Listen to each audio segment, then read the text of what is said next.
Hello everyone, আসসালামু আলাইকুম। কেমন আছেন সবাই? আশা করছি সবাই আল্লাহর রহমতে ভালো আছেন। এখন তো ইদানিং এমন হয়েছে, প্রায় কয়েকদিন ধরে একটানা বৃষ্টি চলছে, ঘর থেকে একদম বের হয়ে যাচ্ছে না। তো ঢাকাতেও সেম, আমার মনে হয় সারা বাংলাদেশে একই অবস্থা। তো আমি যখন ভিডিওটি স্টার্ট করি তখন দুপুরে 1টার মতো বাজে। তো আমরা বিয়েতে যাবো আর কি, রেডি হয়ে বসে আছি। ঠিক তখনই ঝুম বৃষ্টি নেমে গিয়েছে। তার কিছুক্ষণ আগেও কিন্তু বৃষ্টি ছিল না। তো কোথায় যাচ্ছি, কার বিয়ে খেতে যাচ্ছি, সব কিছু নিয়েই থাকছে আমার আজকের এই ব্লগটি। তো অনেকক্ষণ ওয়েট করার পর বৃষ্টি কিছুটা কমে গিয়েছে, মানে একদম পুরোপুরি কমে নাই, মানে ছাতা দিয়ে বের হওয়া যায় এরকম কমেছে। তো তারপর আমরা বাসা থেকে বের হয়ে যাই। ফার্স্টে ভেবেছিলাম আর যাবই না, কারণ এত বৃষ্টির মধ্যে বাচ্চা নিয়ে আসলে বের হওয়া খুবই টাফ একটা ব্যাপার। তারপর অনেক ভেবে চিন্তে ফাইনালি সিদ্ধান্ত হলো ঠিক আছে যাওয়া যাক, পরেরটা পরে দেখা যাবে।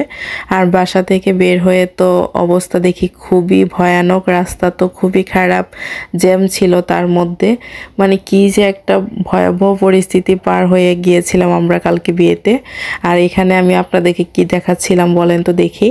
এখানে আমি আপনাদেরকে দেখাচ্ছিলাম আমার একটা নখের মধ্যে আমি ব্যথা পেয়েছিলাম। এই যে দেখেন, নখটা কিন্তু একদম মারা গিয়েছে প্রায়, মানে ভিতরে রক্ত জমাট বেঁধে কালো হয়ে গিয়েছিল। তো সেটাই আসলে আমি আপনাদের সাথে শেয়ার করছিলাম আর কি। আর এই তো এখানে একটু একটু ভিডিও করছিলাম, যদিও ভিডিও করার একদমই মুড ছিল না, রাস্তা এরকম দেখে মনটাই খারাপ হয়ে গিয়েছিল। আর এদিকে আবার ঝুম করে আবারও বৃষ্টি নেমে গিয়েছে। তো সব কিছু পার হয়ে ফাইনালি আমরা গন্তব্যে পৌঁছাই। এই তো আমরা চলে এসেছি। আর অনুষ্ঠানটি ছিল উত্তরা 3 নম্বর সেক্টরের ইষ্টি কুটুম রেস্টুরেন্টে। এখন যেখানে খাওয়া দাওয়া আমরা ওইখানে ডিরেক্টলি চলে গিয়েছিলাম। অলরেডি আমরা আসতে অনেক বেশি লেট করে ফেলেছি। তো কিছুক্ষণ ওয়েট করানোর পর আমাদেরকে খাবার দিয়ে দেয়। আর এখানে ছিল টিকিয়া কাবাব, আর রোস্ট, গরু মাংস, পোলাও, আর বুরহানি তো ছিলই। ওদের টিকিয়া কাবাব আর বুরহানিটা বেশ ভালো লেগেছে খেতে। আর বিয়ে বাড়ির রোস্ট বরাবরই আমার অনেক বেশি পছন্দের।